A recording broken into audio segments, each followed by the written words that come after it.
Mga inday, sa lahat ng mga nanay, may nabasa ako.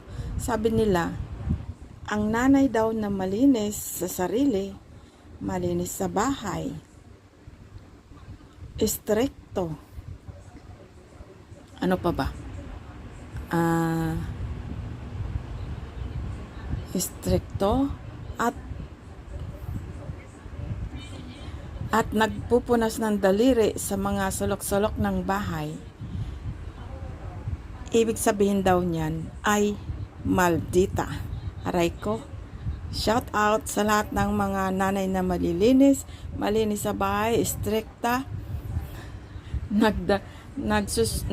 nagsusway ng daliri sa mga sulok-sulok ng bahay.